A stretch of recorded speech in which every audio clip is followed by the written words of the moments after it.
everybody can see it. Use the lake for the intro.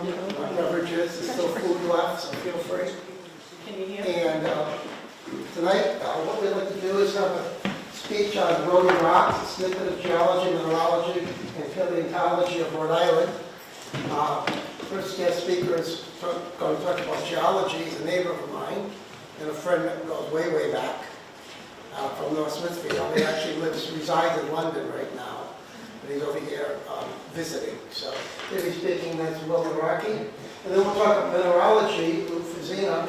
And Lou is the owner of Apple Valley Mineral Shop in Georgiaville, Smithfield, Rhode Island.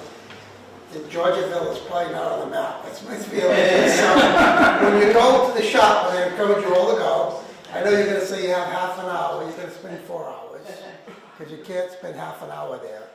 And it's just a marvelous show, so I encourage everybody to go there and visit. And he has minerals and rocks and fossils for sale.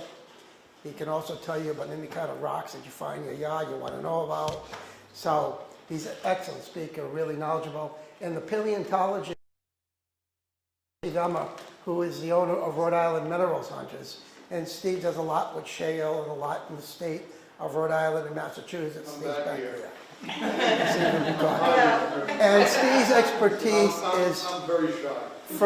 ferns and flowers, ferns, leaves, those kind of fossils. So if you have any questions, what we're going to do is, at the end of each speaker, what we'll do is allow you to ask a particular question for that particular speaker. And then at the end, if you think of some other things that are more general, you can just throw out a question, and the one that has the best answer will answer you. Okay? So very good. So, well. Thanks, Tom. Get this on. Give me 1 second.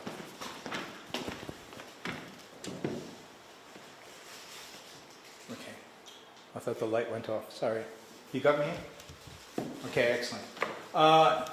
Excellent introduction, Tom. Thank you very much.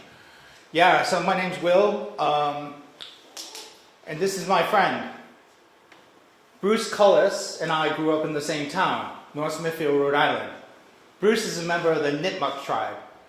The Nipmuc tribe is from northern Rhode Island, northeastern Connecticut, and the central part of Massachusetts.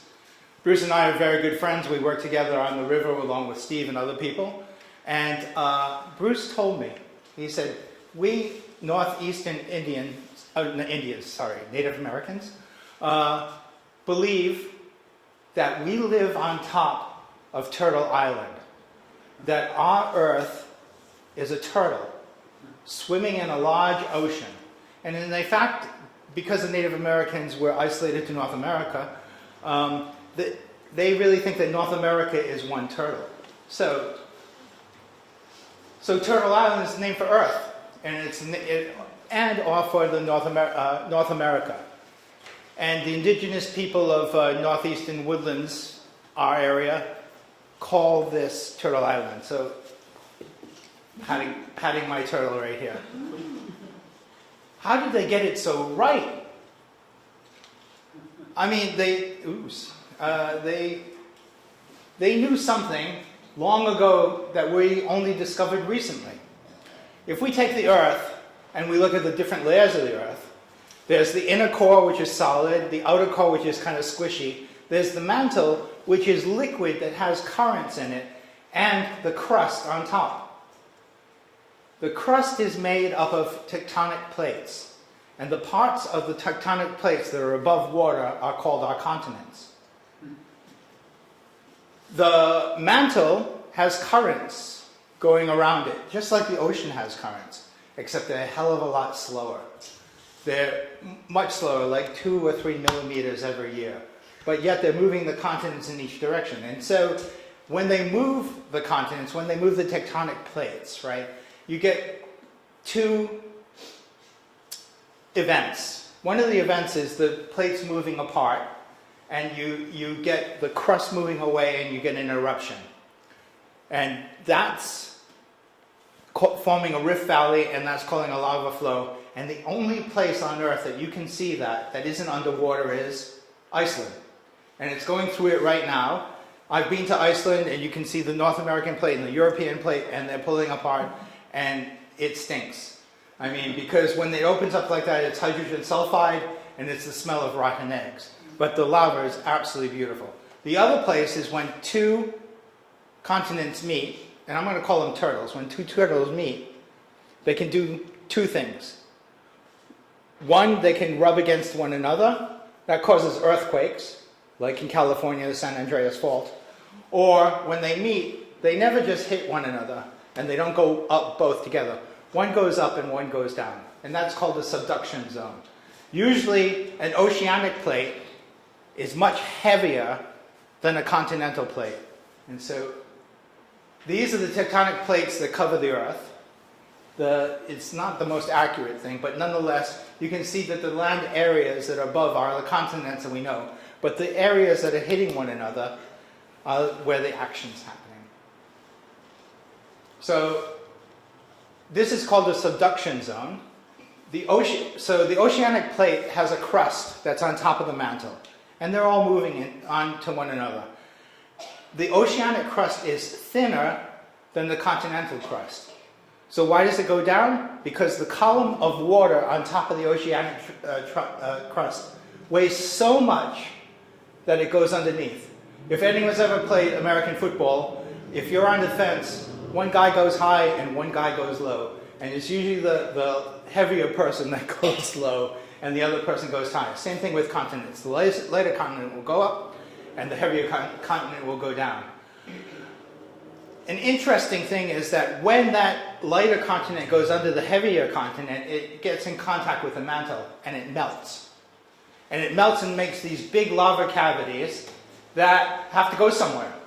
So they erupt into volcanoes or fissures or lava flows. And those fissures produce very interesting land features.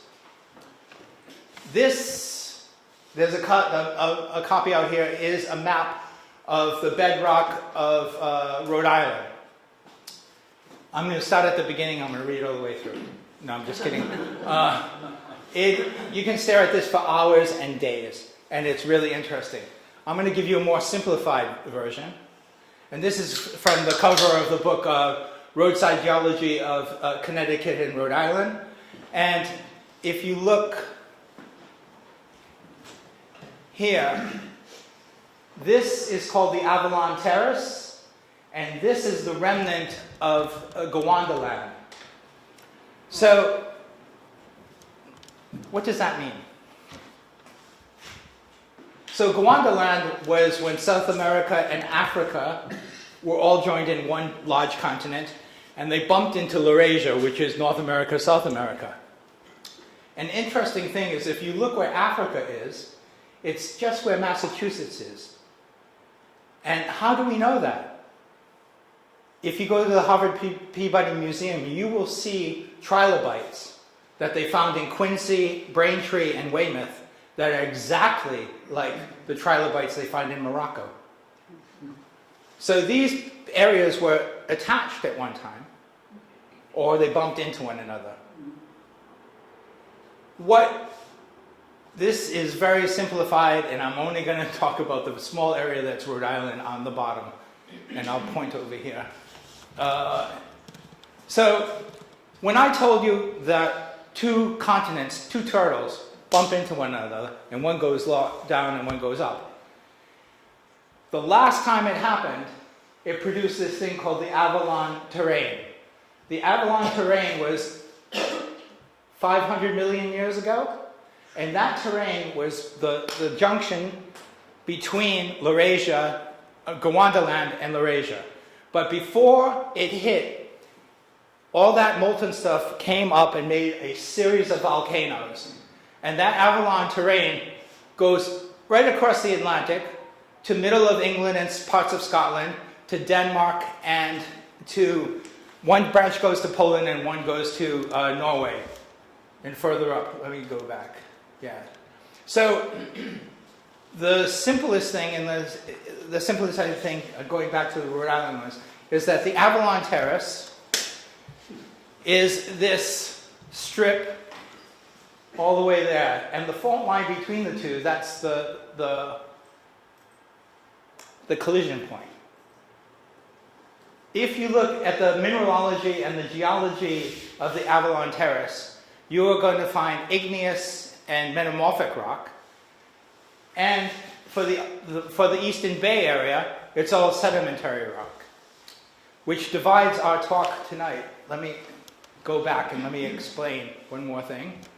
So there are only three really types of rock. Igneous rock, that's molten lava that comes up to the surface, makes granite, makes basalt, diabase. There's also metamorphic rock. There's sedimentary rock, which is sediment that goes to the bottom of the ocean or to another thing and then gets compressed. And when it gets heated up, it can get even more compressed. If it gets heated up too much, it becomes metamorphic. And so both igneous rocks and sedimentary rocks, igneous rocks and sedimentary rocks, under heat and pressure, became metamorphic rocks. Let's go back one slide. So, the entire western side of Rhode Island, going all the way from Cumberland all the way down to Narragansett, that's the New World. This side is the Old World because it came from Africa, from the Gowanda land. So we have the Old World meeting the New World right here in Rhode Island. And when I was growing up, when I was reading my mineral books, they said, Rhode Island is one of the most boring states in the whole world. It's all granite. I don't think that's true anymore. And right here, you're looking at, we know so much more now. And the problem was it was so complicated in the past. They didn't like complicated answers. They liked simple things, so they just said it's all granite. And like I told you, Bruce and the Native Americans knew about plate tectonics way before we did, because their turtles were going around the earth. But also the Eagles wrote a song called The Last Resort, and they said she came from Providence, one in Rhode Island, where the Old World shadows, which is the Eastern Bay, hangs heavy in the air. So how did they know? We know the Eagles, you know, they knew as well that there was a lot of geology going on here in Rhode Island. And so I'll stop there. Any questions? Yes, go ahead. In the same formation further south, I recall reading that the Palisades match up precisely with similar cliffs in Morocco, and that they basically were... The Palisades in New York? Yeah, the Palisades in the Hudson. They match up precisely with a similar space in Morocco to the... Yeah, exactly, but let's go back. So I tell a lie, right? Not only did Gowanda hit Laurasia just for Avalon, it hit it 3 times. The first time it produced the Appalachian Mountains, and they were as high as the Himalayas, or as high as the Rockies. Then the continents drifted apart, and they made another terrain, and that smashed in, and that's called the Latos terrain, and that's the one in the middle. And then it hit it a 3rd time, causing the Avalon terrain. And that Avalon terrain goes right across, and so do the other terrains go across to the Old World as well.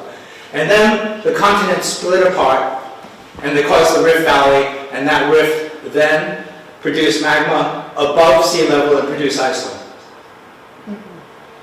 So, and I am giving you the most simplified way of looking at it. And I'm only looking at it because I'm only looking at Rhode Island. If I had to explain all of New England, I would bore you to tears. Because there are many different events that came along that went there. Any other questions? So, the next part is talking about the New World, the western part of the world. And that's the igneous metamorphic rocks. And Lou is going to talk about minerals that are in Rhode Island, because you will only find minerals in the igneous or the metamorphic stream, right? Right. I want to know where to do it. Yeah, I'm getting hooked up here. Okay, so let me take this down here. All right. I think I should be good here. Awesome. Well, yeah, that was a nice overview on geology. I'm more in the mineralogy side of things, so this is all the byproduct of the geologic processes that William was talking about. First, let me just introduce myself again. I'm Louis Fazzina. I own Apple Valley Minerals, which is a fairly historic shop in northern Rhode Island, in Smithfield. This shop was started by my good friend and mentor, Sal Avella. He started the shop in 1962. And it's been a home for mineral and fossil and geology enthusiasts ever since then. It's a real honor to be able to follow in his footsteps. So I moved in there about 10 years ago after his passing. And, it's a rustic old shop, almost like a museum, just loaded with mineral and fossil specimens. And I wanted to give you guys a little overview about Sal because a lot of the minerals I'm going to be talking about tonight were, he collected them, field collected them as well, discovered them, even new prospects. Sal and friends of his have discovered things that have really put Rhode Island on the map as not just this little state with no minerals, but some actually very significant deposits as well. So I'll get into that now. I think I'll start with just we got the amethyst up here. So this was actually one of Sal's big claims to fame. I'll kind of start with the story. I'm going to tell you guys about how these world-class crystals were found in the state. There's actually a children's book published about it too. The Quest for Shiny Purple Crystals. This is actually about a kid coming into Sal's shop and Sal inviting him down to dig for the amethyst crystals. These crystals are from Hopkinton, Rhode Island. And the story goes is one day Sal was hanging out in the shop waiting for customers or some business, and the phone rang. So he picked it up, and it was a local property owner. She happened to be a teacher with a property in Hopkinton, Rhode Island. She said, "Hey Sal, I was doing some gardening, and I was going through my driveway, and there's these purple crystals, little bits of purple crystals." Sal told me about this too. He told her that, lady, you got purple rocks. Everyone's got, purple rocks. A lot of granite's purple, a lot of, random rocks are. So she called a couple more times. Eventually, he made the trip down to Hopkinton, kind of, opposite side of the state, so it's a lot for us Rhode Islanders. But he got to her house, walked in, and she had the crystals. She got out of her garden and driveway out on the table, and Sal's jaw hit the floor because what he saw were amethyst crystals on the level of world-class amethyst locations such as Brazil, Madagascar, Zimbabwe, places that produce some of the world's best amethyst. But his mind was blown when he saw it coming out of the ground here in Rhode Island. So the crystals are a rare formation. I have one right here, but there's also one on the screen right there. They're sceptered amethyst crystals. So mineralogically, what this is a quartz crystal that was grown, a milky quartz. You guys can see the milky quartz crystal. And as William was explaining, metamorphic rock under high heat and pressure, the conditions have to be just right with the heat, pressure, and elements present. SiO2, silicon and oxygen, is the elements needed for quartz. So we had a formation of milky quartz, and then the crazy thing was, who knows when it happened, the milky quartz formed, and again, geologic conditions were right for amethyst to form on top of the milky quartz. And this is extremely uncommon anywhere in the world. Sceptered amethyst crystals are sought after no matter where they're from. But us having a deposit of these here in Rhode Island is extremely special. So back to the story. Sal made here, let's put the crystal right there. Sal made an agreement with the property owner that he could dig once a year.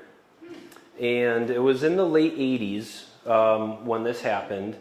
So about from the late 80s to the early 2000s, sometimes they skipped a year, but they organized a dig once every year or two. It was all friends of Sal and friends of the shop, friends of the Rhode Island Mineral Hunters Club that was also established back in the 60s.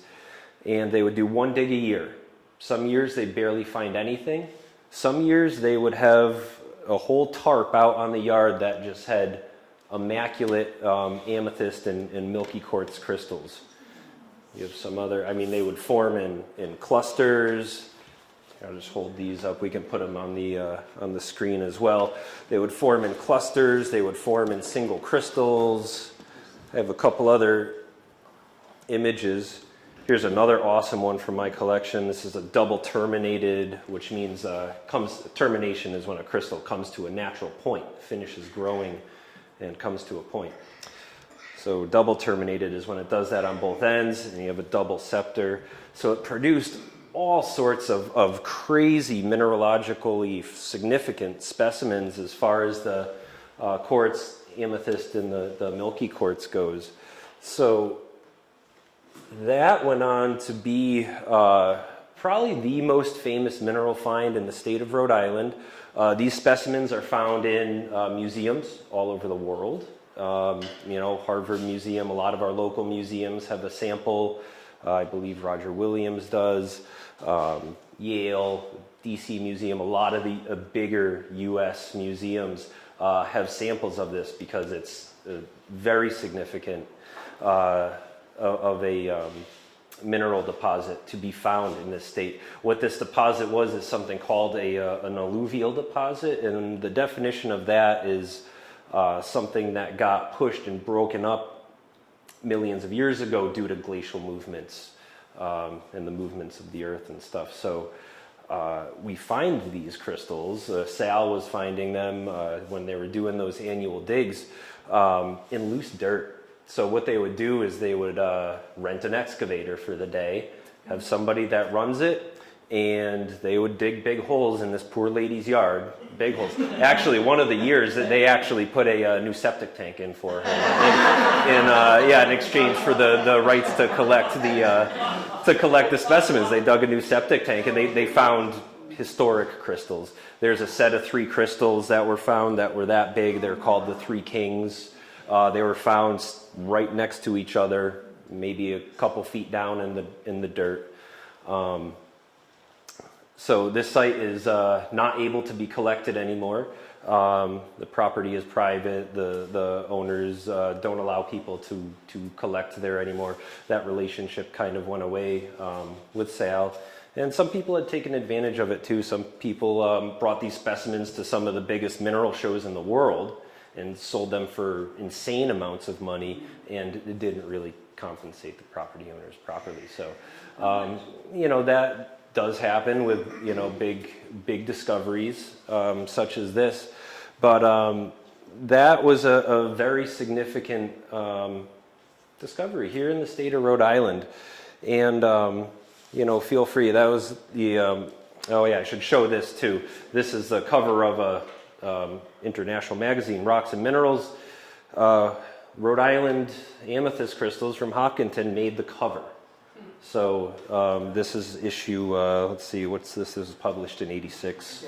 A couple years after, we'll put it up on the screen here. But yeah, that was a very special thing we discovered here in the state of Rhode Island, which is really cool. But it's not just amethyst. We have so much other stuff. So, I like to bring this around to my presentation. This is just a little collection of Rhode Island minerals. And this isn't even a percentage. We probably have hundreds of mineral species here in Rhode Island. People don't realize you can find things like fluorite and a lot of the ore minerals. We have an old copper mine in Cumberland called Sneech Pond, where there's probably a list of maybe 50 minerals, just, copper minerals, iron minerals, magnetites, malachites, azurites, you name it. Tons of stuff. So, oh yeah, here, we'll put the little collection up there too. Sorry, I don't have slides. I like to do kind of show and tell style stuff. But yeah, so I'll talk about a couple other cool minerals we have in the state. Rhode Island, a lot of states have a state rock and a state mineral. Our state rock and state mineral, they were both established back in 1966. Those early to mid 60s, a lot really happened in this state from the founding of Apple Valley Minerals. That was also when the Rhode Island Mineral Hunters Club was founded. And there's a lot of passionate collectors in this state around then that lobbied our legislation to establish a state rock and a state mineral. So our state rock is named after the glorious town of Cumberland, Rhode Island, which is very mineral rich and now has a rock named after it. State rock of Rhode Island is called Cumberlandite, and a Cumberlandite is a unique, a rock is a mixture of separate minerals, so that's the difference between a rock and a mineral. So the Cumberlandite's made of magnetite, ilmenite, olivine, labradorite, spinel, hercinite, and there's some titanium. There's titanium in this too. So there's a lot of different stuff going on here. That combination of minerals is unique only to Rhode Island. That's why it is our state rock. You'll notice I have a little magnet on here. It's magnetic due to the iron, titanium, and magnetite present in the rock. You can identify it. It usually has little white specks, which are the little feldspar, labradorite specks in the rock. So the Cumberlandite's cool. You can actually find it yourself. There's still a lot in this state. If you look up the Elder Ballou Cemetery in Cumberland, there's a huge deposit behind there. Take a magnet with you so you can positively ID it, and you can go pick it up yourself. The old copper mine I mentioned is in Cumberland, Sneech Pond. You can find the Cumberlandite there. Iron Mine Hill, also in Cumberland, you can find it there. And actually a place in the bay that it's been found is actually Prudence Island. So if you're ever going around there, you can find Cumberlandite there too. And again, it's our state rock. It's magnetic. It's pretty cool. But we also have a state mineral. So I'll talk about that really quick. Our state mineral is this. It's this beautiful, it can range from light green to pretty deep yellow. It's called bowenite. Here, we'll put the bowenite up on the screen. So bowenite is also cool. It was also established as our state mineral in 1966. This comes from one place in the state. It comes from a quarry that's very old. It comes from a quarry that is still worked to this day for limestone. It's called the Conklin Limestone Quarry in Lincoln, Rhode Island, right along Route 146. So the Mineral Club does digs there. They let us into the quarry to pick through their dump piles. And if you get really lucky, you can find this beautiful bowenite, which is our state mineral.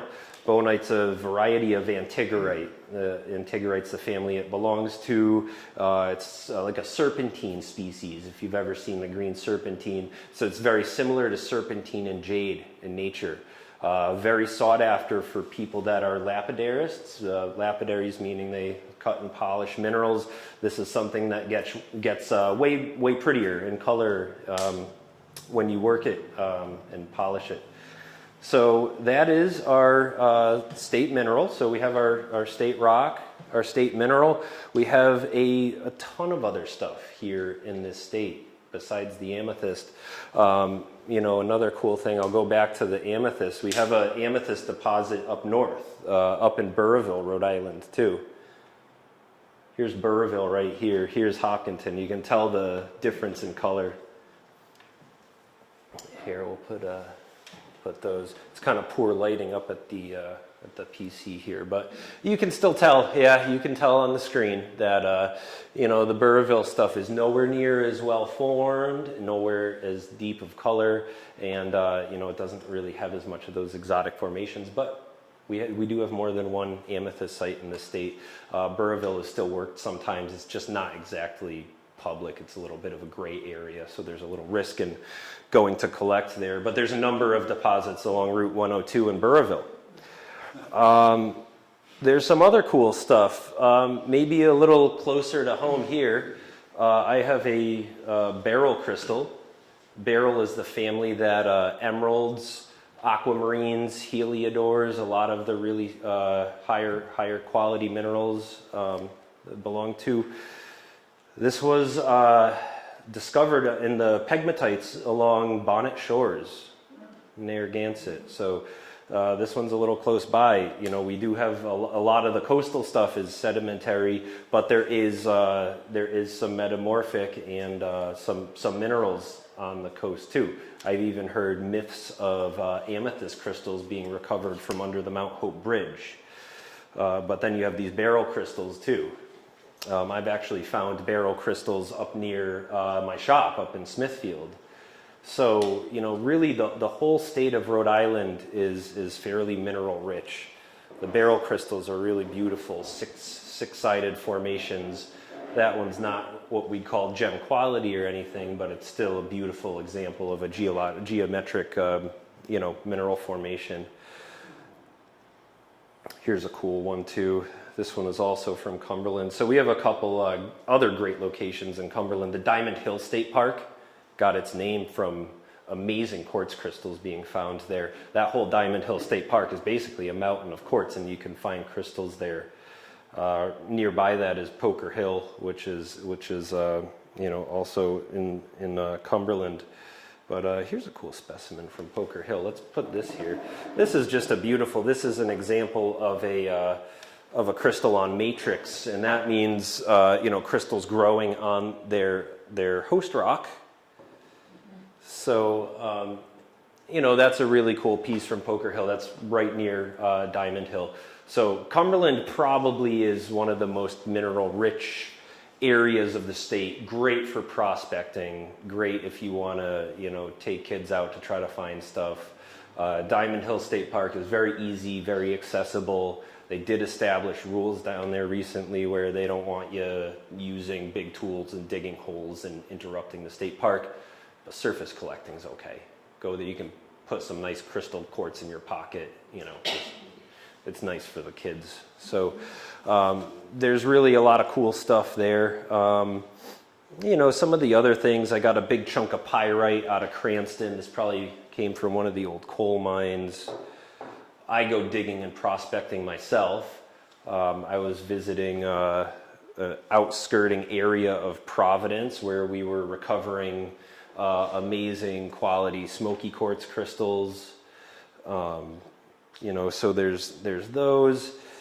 I really have, you know, whenever I have free time, I really try to get out there and, you know, go prospecting, because even just within this state, there's really so much. I could go out there every day of my life if I had time and still not get to all the amazing minerals that I know that we have under our feet. You know, it's there all the time.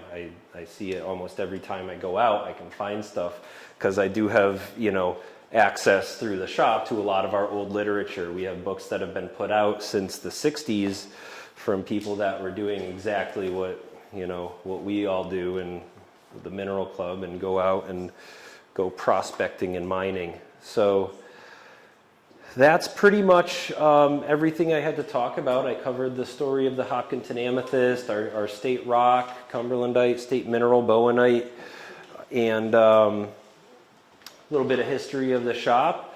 But I guess the only thing we didn't cover tonight was the fossils that are present in this state. And we have our Rhode Island state fossil expert, Steve Emma.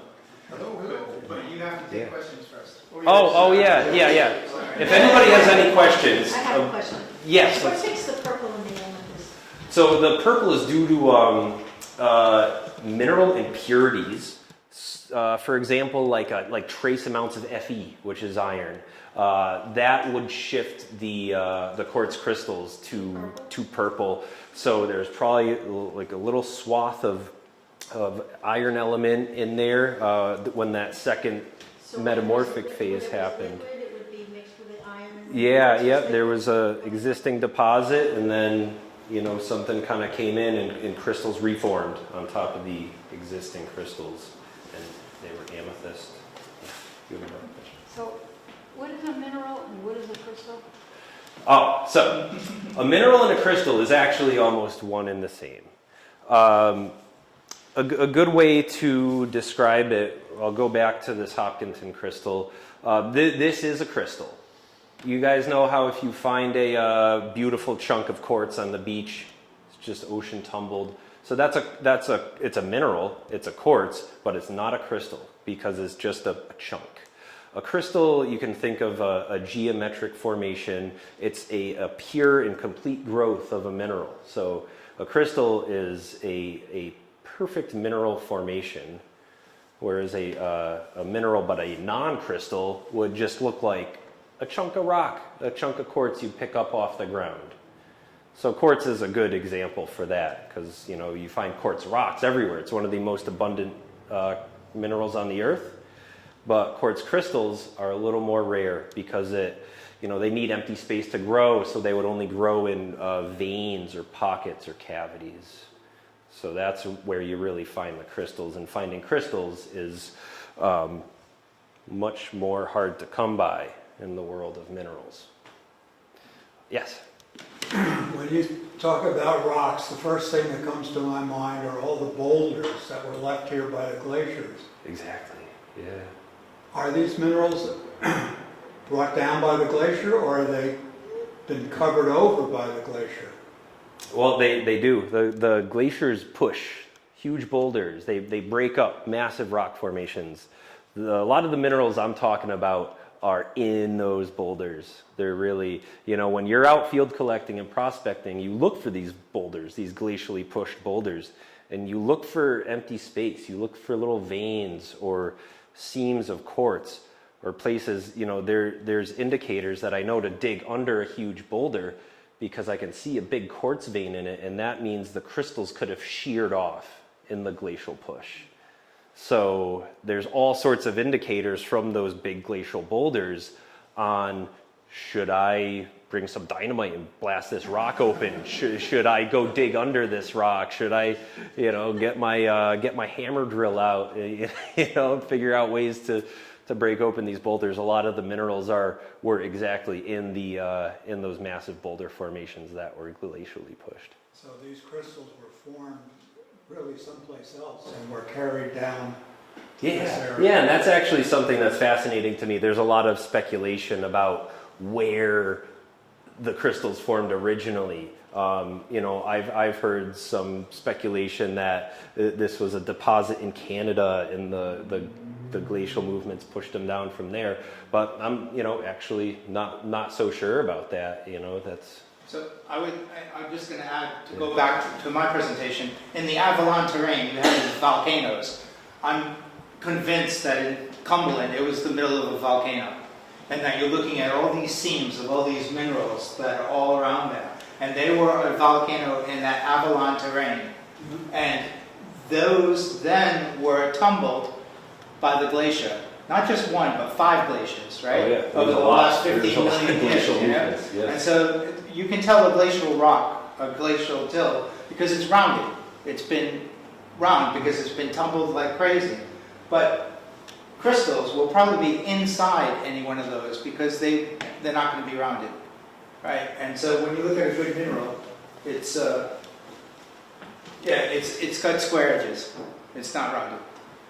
Didn't get one out. Sorry. Didn't get one out and ground down. No. Yeah. One more question. Yeah. In New England, is Rhode Island have a lot of geodes compared to the other states? Oh, that's one thing. I get kids that come in my shop that they break every single rock in their yard. And they're not finding anything. So the geodes are absolutely more of an out west thing. You look at all the geode locations. It's really more in the geology of the Midwest out there. It's not to say we don't have geodes. What I just mentioned with there being veins and cavities and pockets, you can kind of think of those as geodes because it's empty space where crystals can form, kind of like geodes, but you're not going to find just a rock with a whole hollow cavity in it. You know, those come from other places in the world. We didn't really have the geology to really produce geodes. So any kids or anyone that's going around smashing all the rocks everywhere, probably not going to have much luck unless you really look for those rocks that have empty spaces. Sometimes if you find a rock on the beach, you'll actually see little crystals in the little empty spaces of it, because that's where the crystals need the empty space to form. Which is cool. Diamond Hill, yeah. Diamonds of Diamond Hill. Yeah. Yes. All And right. if you get Lou on his own, get him over to the bedrock map and say, where did you find the amethyst? Oh yeah. I always give free locations out to any prospectors, young or old. We're an open source of information up at Apple Valley Minerals for sure. Any other questions? Yeah. What about private property and not private property for where you know those locations? So a lot of the, that's a great question. A lot of the areas I mentioned today are open game. Anywhere for the Cumberlandite, you're good. Sneech Pond is state land. The hiking trails, you can go. There's no rules against prospecting. The cemetery, obviously public. You can hike behind there.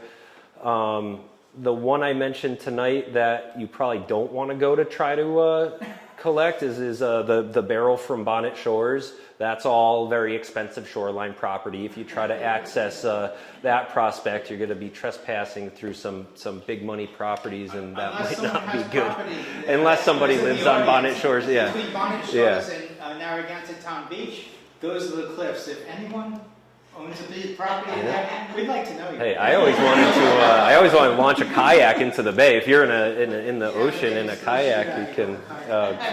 True. Yeah, and I can help more with that. There's some great books out there too. The Rockhound's Guide to New England. They update an issue all the time, and that tells about access and where you can go. But most of the sites I discussed tonight are open to collecting. Why can't you go in front of Camp Barnum, for example, which I was in a hike last week? Camp Barnum is all public land. Where? Camp Barnum. But in Oh. front of it, there's the beach and the rocks, and they're between. What's on the Bonnet Shores? North of the beach, on the other side of there. Oh yeah, isn't there a base there? Maybe Yeah, that's. there's a base there, yeah. But you could walk around. Oh, yeah, we have a trail. You have it, so I just. Yeah, who knows? I mean, there's the whole thing where it's the tide line, and supposedly if you're below the tide line, you're good, but some people don't take kindly. I believe it's 10 feet from the town. Yeah, ideally, but you never know who you're gonna encounter. I don't do feet, I do meters. Yeah. All right. Any other questions before we hand off? Oh, we got the good stuff. Yeah. All right. So Steve really is our resident fossil expert here in Rhode Island. He kind of knows everything there is to know about Rhode Island fossils. So yeah, clicker, right? I don't know much about. What did you say? I can't hear you. Because that's just so much. Technology's not my thing. I deal with fossils. Many years ago, my background, I'm Steve, I'm a fossil collector, amongst other things. Learned a lot from this guy here, Lou and Sal way back, and Will about geology. I'm an amateur, but I love fossils, and my background is botany. We won't get into when I graduated this and that, because that'll give my 30-year-old self away. But I'm going to put some stuff up right away. Fossils are in sedimentary rock. They're the old thing. And the old world, what do you call it? Gondwana. Yeah, you want these here? Yeah, sure. And for those of you, and I'm going to right to it, sedimentary rock, water and rain, and everything else comes down, mud, bogs, swamps. When the tectonic plates were together, Gondwana land, all this stuff was equatorial. The plants at this time do not exist today. They weren't like trees today. They just were just swamped. They grew fast. They died. They fell in the swamps. And if you know anything about things that fall in water and rot, it's anaerobic, no air. And what happens is slow rot, and they turn into coal. So the Carboniferous period, which this stuff is, were coal swamps, gas, coal, oil, stuff like that. And look at that. And that, oh, geez, that makes me so happy. And this, ladies and gentlemen, you can walk down Corey's Lane. It's off of in Portsmouth. Green Animals, Portsmouth Abbey, for the St. Philomena School. Go walk down the beach, and I'm happily with my little rock hammer. See, you might have a little, I don't care, but I have a little thing. And I'm picking up rocks, and I'm just breaking them. And nothing. And I pick up this rock, and I pick it up, and I pop it. Just tap it. That's all you do. Because the thing is with fossils, it's a weak point in the rock. So you crack it, and it pops open. And I pick this rock up, and I'm dancing along, and boom, I pop it open, and I go, whoa, look at that. And there's nobody around. But I'm dancing around, and I found that just walking on Corey's Lane. So if you're down there, carry a little $2.98 holster, little rock hammer.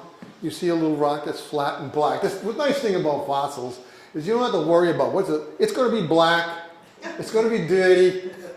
And that's it. It's like, you know, these guys are like shiny things. I can't get into that. It's going to be dirty. It's going to be black. It's going to be, you know, just break it open and see something. You know, that's what I like. And I identify this stuff. I studied it, and I wrote about some of this stuff. But I just get a kick. Just think of this. I popped that open. I'm the first human being to see that fossil in 300 million years. And that doesn't give you a thrill, just listening to that. When you do that, and you will find stuff if you go down. It's not like rock hunting, you might find something. If you go to these places, you will find fossils. I take groups out to North Attleboro, compost dump, it's public, it's been there since 1870. I took a group out there last week of kids and women, and they had a blast. And every one of them found stuff, and it was ooh and ah, and they got dirty, and the kids were tired going home. They're going to go right to bed, you know. But I take groups out all the time. I take groups at the Southern Mass Club I took out the other day. And if you want to go down the beach, I'll take you there. It's cold now, and it has to be low tide. But some of the places I've dug, Blackstone River. If you know that the history of the Blackstone River is, it's a valley and it was all shale and it's worn down. And Blackstone River lately has been very, very low. Even though 2 or 3 months ago we had that terrific torrential stuff which swept down the river and tore out 60-foot trees and tossed them everywhere. 2 months later you could walk across the Blackstone. And what's nice is the Blackstone, you look at all the rocks, it's all shale. Because underneath Providence, Cumberland, East Providence, all the way up into Attleboro, North Attleboro, Plainville, it's all shale. In the 40s, government came, Narragansett Bay, and said, we're looking for oil and gas, we're going to war, so they started doing borings. 5,000 feet down, they're still getting shale. I said, well, that's a lot of things I could get to, but I don't know. But so there's all shale. In Providence, you go behind Whole Foods, there's shale behind there. And I pretended I was cleaning up trash and breaking shale, and the guys were, what are you doing? Oh, I'm picking up beer cans. Oh, okay, I found a few things. But the tunnel that goes from Steeple Street in Providence up to the east side, Thayer Street, when they dug that out, all the fossils they found went to Brown University. And it was all in their collection until whenever they decided they had enough. And they took dump trucks and they took them somewhere and they dumped them along the bay. They didn't tell me where, so I don't know where. But so sedimentary rocks has to be sedimentary. In order for a fossil to form, it has to form in anaerobic condition, no air. You know, you put an orange out on the shelf, next thing you know it's green and it rots. You put it underwater, it's going to take a long time. But same with fossils. If the tree falls, the leaves fall in your yard, they're going to all dissipate. But if they bury them in the water, they're going to fossilize. So that's what happens with fossils. And I'm going to show you some other. You saw that one? I go anywhere that somebody tells me there's shale. So in the last couple of weeks, I'm walking along. I do volunteer work, by the way, at the Blackstone. I'm a volunteer for Friends of the Blackstone. and I see shale, I start breaking it. So it was dry, I'm walking in the middle of the Blackstone, cracking rocks, and I found some nice shale. And this is a beauty that I found up near Cumberland, along the Blackstone. It's this one and this one. And I picked up a piece of shale. You got to understand, 5 or 6 pieces, I got nothing. Then I picked one up. And I don't know, can you see that? Where's the fossil on there? Yeah, down below there, right down there. There it is. Got to focus it down at the bottom. Easier said than Easier said than done. Well, you know what I'll do? I'll do this. Well, give me one of these. Is that? Oh, there you go. Right down there, fern fossil. And you know what I'm going to do? I'm going to take the ones you already showed, and I'm a hands-on guy, and I'm going to let you touch these. Pass them around. They're not like diamonds. Well, you're going to get dirty. Yeah, I got to warn you. You will get dirty. So if you have white on, pass it around. This is a fern fossil. It's a frond, and there's several little fronds off it. And that's 300 million years old. You get to see it. You get to touch it. I think touch and feel things is excellent. And to be honest with you, Lou talked about some of these things worth in thousands. These are not anywhere near that. So don't be afraid to touch them. Maybe my wife says, why don't you go dig something worth some money? I said, what can I tell you? There's no diamonds in Rhode Island. So you get the guy who likes the dirty. I'm always dirty. So I come home. We're digging in, another thing, we're digging in Cranston. Cranston had a graphite mine in the 70s, I mean, up until 1970 something, and dirty stuff, and Garden City's built on it. Every once in a while it collapses. But the other day, 6 months ago, my friend says, I saw this big pile of shale near Garden City. I said, what do you mean? He says, well, they built that golf course thing, and they put all this stuff in a pile, so I took a ride. Take a ride. And I don't know if this is too big to handle, but I'll give you a small one for those of you who are less adventuresome. And this is the stuff I got from Cranston.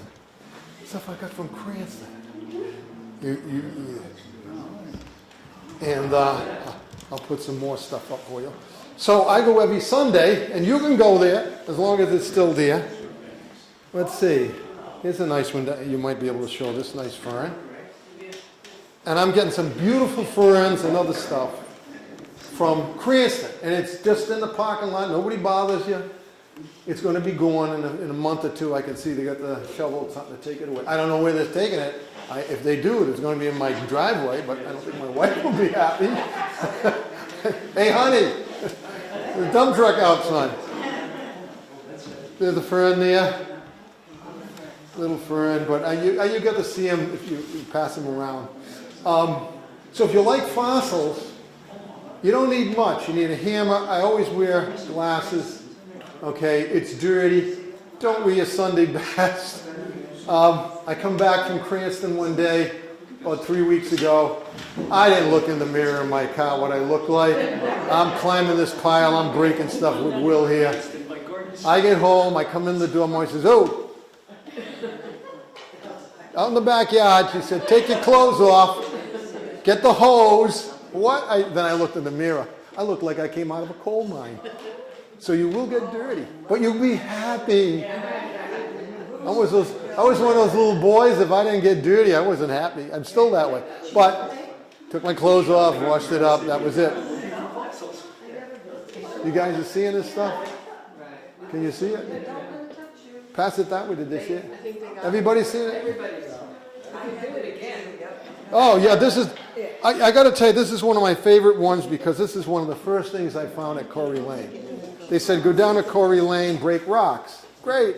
And I'm breaking rocks. I'm finding it. Then I picked this little flat rock up. See how smooth that is? Look at it. It's kind of in the water. I cracked it up when I saw that and I was hooked. I was like, this is it. I'm hooked. I'm a fossil guy now.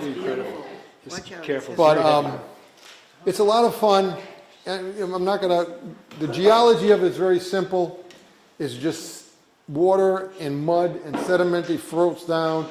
trees fall in or whole things float into the swamps, they get buried, and then they get squeezed, like he said, either subducted, they go down, they go up, they go down, they go up, and if you're lucky, you'll see an outcrop, and you can walk down Rocky Point, and you'll pick up fossils. They wash up, waves break them, and it's all shale. You'll see fossils of Rocky Point, Cranston, Corey's Lane, 95, the S-curve. Don't do what I do. Sunday morning, 5 o'clock, I know that's all shale there. I sneak down, I park up on the top of the damn thing, the exit, and I go down, there's no cars, and I'm breaking rock, and I'm all of a sudden, I said, geez, traffic is coming pretty good, and all of a sudden I hear tweet, tweet, tweet. I'm looking, who? Across the street, there's a trooper.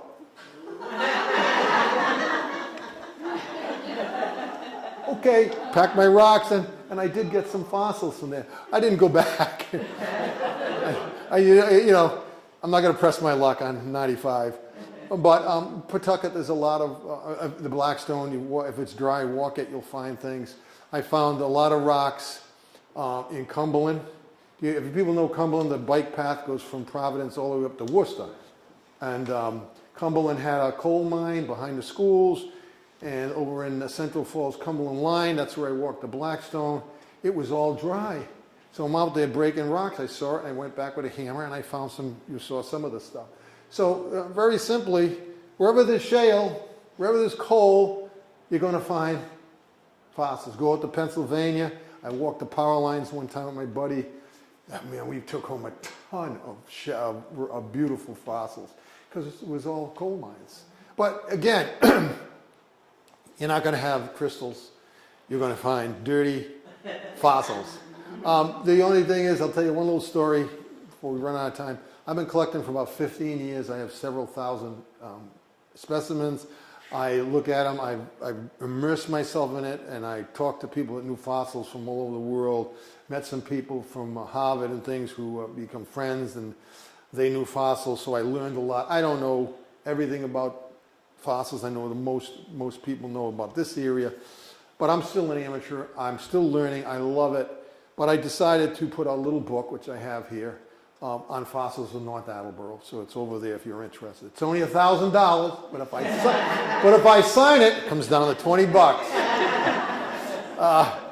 And that being said, if you ever want to go out, call the IslandLou or get my name. I take people out there all the time. I'm retired. If you're retired, I take it on a weekday, but we go out with the groups. I was out, like I said, 2 Sundays ago with the Southern Mass Club. A week before, I took some people out. I think it was a Thursday. I met a teacher, school teacher. She said, do you do this and that? Yeah. She calls me up, can I take a couple people out? Sure. Just make a time when I'm free and I'm retired. And we went out and took the girls out there, and they had a blast. And they came home with fossils. That's the best thing. So, I do that if you're interested. I also hooked up with a fellow named Richard Connect, and has got the fortunate thing, and I never look for fame or fortune. I've been a fortunate man in other things. But I met this man, and I had this little tiny fossil. And on it was a little insect damage. I thought, okay, that looks cool. Put it in my pocket. Took it home. Forgot about it. Met this guy, and I was talking. Oh, yeah, I found this fossil. Little. He says, can I see it? And it was, have you gardeners here? Any gardeners? It was a leaf miner. Any of you people ever grow Swiss chard or beet greens? It's always full of maggots crawling between the things. You can't eat it. But that's what it was. It was a little tunnel. And I mean, it was only a centimeter. So I showed him. And it was 315 million years old. 350. And I'm digging around, and I find this little thing, and I thought it was worth savings. Because, I save crap. I save this junk. It's so fun. I take it home to my wife, and she goes, what is that? I says, insect damage. Oh, really? Now you're collecting fossils that aren't any good. They're being eaten. Yes, honey. And I showed it to this guy, and he says, do you know what you got there? I said, I don't know. I got insect damage. He says, I don't think there's another one. There's only one other one of these damaged on a leaf. He says, I don't think it's this old. Gave it to him. He went up, did his thing with all the lasers and stuff and high-powered stuff. And he said, Steve, calls me back, we're going to write on this. You're going to be co-author. that pushes back insect damage of leaf miner 70 million years. I said, okay. He says, no, not okay, Steve. Do you understand what that means? And I'm not up in that echelon too much. I said, okay, what's it mean? It means, Steve, this is a big to-do. Wow, okay, now I got serious and said, okay, maybe I have other stuff, and I do. And so we became friends, and we share things. He comes down and looks at my collection, we collect. And so these guys collect shiny objects, but I get all the highlight stuff. Anyways, but I collected in several areas of the state. If you're walking around and you know where there's shale, call me up. Mr. Hammer, Steve, I know where there's shale. It's going to cost you. It's going to cost you, buddy, but dinner and a bottle of wine, but I'll take you there. But people tell me I walk the power lines in Attleboro. There's all shale and stuff like that. Anywhere there's shale, you're going to find, I'm going to go put my nose around and dig down. Like a pig nosing around in it, finding shale. But that being said, I'll take anybody out who wants to go. I'll tell you what it is. We can have fun. Any questions? Yes, miss. What about Jamestown, Beavertail? Beavertail has doesn't have shale. Newport does. I have a fossil here from Newport that I didn't collect. I tried. A guy sold it to me at a flea market, or I bought it in one of those shops, and he wouldn't tell me where it was. But I know that along the cliff walk there's shale in other areas. Beavertail has, and I've been to Beavertail, walked the cliffs with my heart in my mouth, walking these slippery cliffs and looking down between the cracks in the rock to the ocean. They have trilobites, and can't take anything from there supposedly, and I don't. But they do. There's trilobites in that. It's a schisty type of metamorphized sedimentary rock, and there is supposedly there. And I saw one. We left it there, and underneath the bridge in Jamestown there's the same stuff. But you see you'll pass it on. Just take it, Will, and toss it in. Whoever grabs it can look at it. It's kind of heavy. I'm not going to toss it. Oh, okay. Jesus, you're not adventuresome at all. But This is from Newport. yeah. But what is it? It's a fern. Yeah, we'll give it to you first. It's a fern. Maybe you can see the light. You see the fern. Several ferns in there. Do you find other than ferns? Oh yeah. I find this here is actually from Central Falls, and this is, who asked that? You. This is called Calamites, and there's actually a fern on this somewhere too. But you can look at that. That's a bamboo type of plant. You got to understand the plants at this time didn't have a lot of lignin. There's no wood. You have a tree out there, you have bark, you have the cambium where it grows, and then inside's all wood. No, these things were like tubes that got together like palm trees. They weren't that strong, and they grew very fast.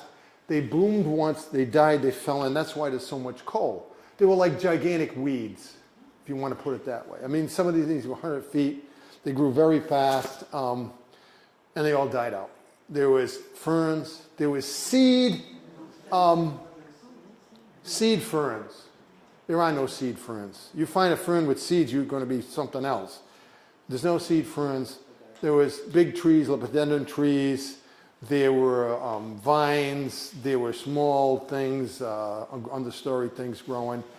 Insects were huge. There was the atmosphere was like 32% or 30% oxygen. What is it today? Anybody know? 21, 20%. Carbon dioxide levels were actually very high, higher than today. The trees grew, they love carbon dioxide. Today, we're seeing what's happening with that. Trees are growing, poison ivy's taking off everything else because the carbon dioxide level's going up.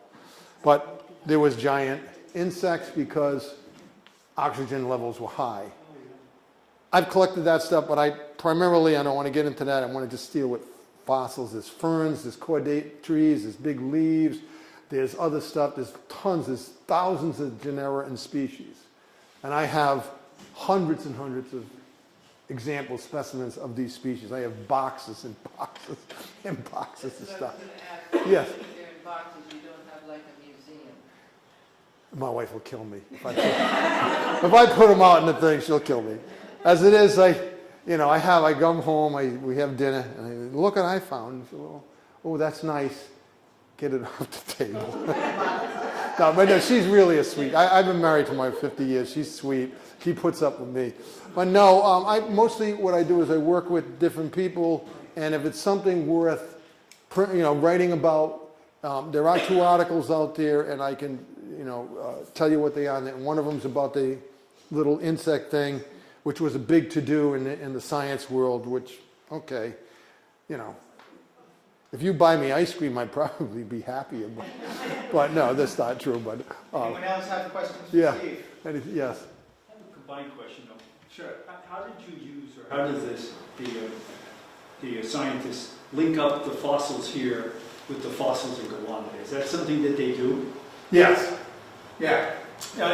Like he said with the basalt in Morocco and the same thing, the same plants, Trilobites. trilobites, but the same fossil ferns and the same annullaria fossils and the same other things are here and in Europe. Yeah. And So there are these people who work for petrol companies like BP and everything like that. And what they look at is foraminifera. They call them forams, which are single cellular eukaryotic cells, right? They are a different species for every layer that there is. So when they drill a well, they have bug hunters who are people who look at the foraminifera, and they can tell you exactly how many million years old it is by the type of foraminifera that are there. So they'll go to Persia, they'll go to Iraq, Iran, whatever. if they find the same stuff there as here, then they say, Then they okay. know exactly how old it is. And that's how they do it. And they do carbon dating. If you want to know 300 million years old, they use carbon dating. They use the isotopes of things, and they break it down with lasers and stuff.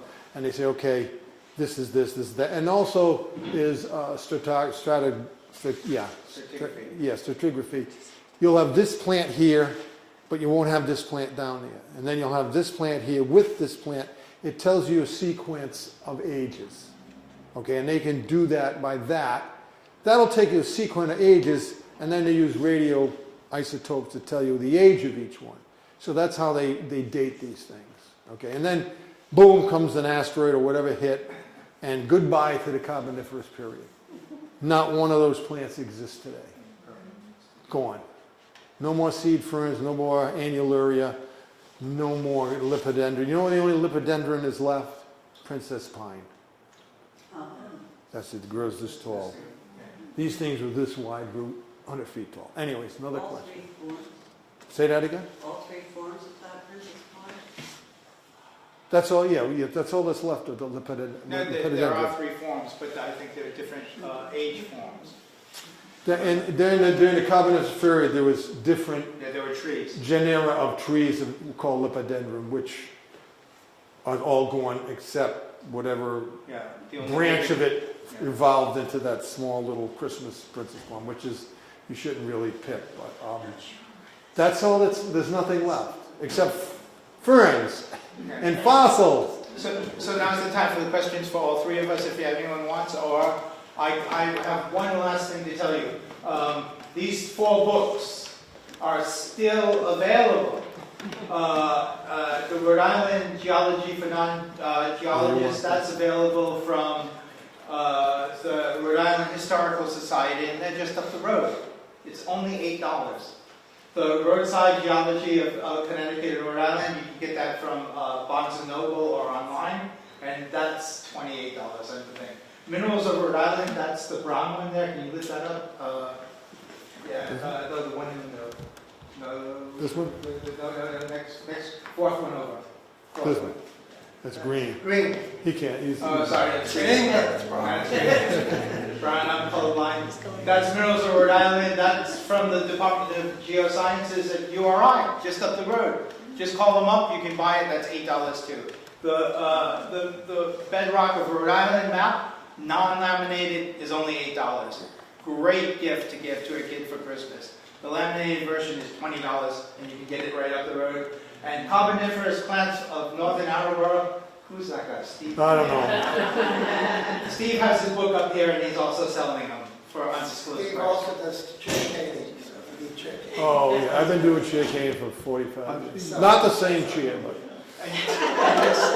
Are there any other questions for any of the audience? And I think what we'll do is invite anybody to come and take a look here. There's also some business cards too of the shop. And it would really be worthwhile going to the shop. You'll see a nice white snake. It's still there. Oh, yeah. So it's very nice, and don't plan to spend half an hour because you'll spend the No. whole day.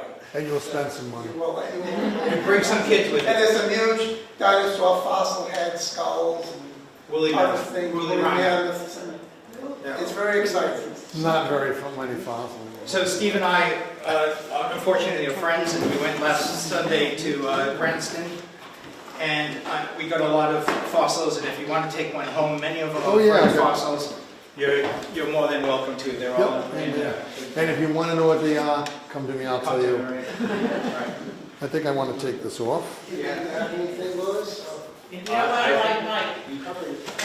Oh, the Rhode Island Mineral Show. Oh, yeah, with one of our documents up here, we have the annual, the annual Rhode Island Mineral Show is coming up at the end of this month, Saturday and Sunday, October 26th and 27th. This is our annual show put on by the Rhode Island Mineral Hunters Club. You can find the info at rimh.org, or you can grab one of our flyers up here, or we promote it through our Apple Valley Minerals social medias. But this is a great show. It's at the Scottish Rite Masonic Lodge right near Rhodes on the Pawtuxet in Cranston, Pawtuxet Village. And tons of dealers. There's dealers from all over New England that, this is what they do for a living. I always tell people if they're really interested in collecting or starting a collection or moving it forward, you always want to go to the local mineral and fossil shows. So it's good timing. Thanks for reminding me. No we do have the Take a flyer and give it to someone. Put it on TikTok or X. Oh yeah, go share our show. It's always very well attended. There's amazing dealers. There's big raffle, grand prize. The admission, which is $5, goes to support the Rhode Island Mineral Hunters Club, who I was talking about in my part of the presentation. But it's an awesome thing, educational stuff. There's fluorescent black light reactive mineral display. There's kids' activities, and it's just a bunch of experts all under one roof. And kids are free up to 12. Yeah, kids free up to 12. But anyway, I think I speak for the three of us when I say thanks. Thanks for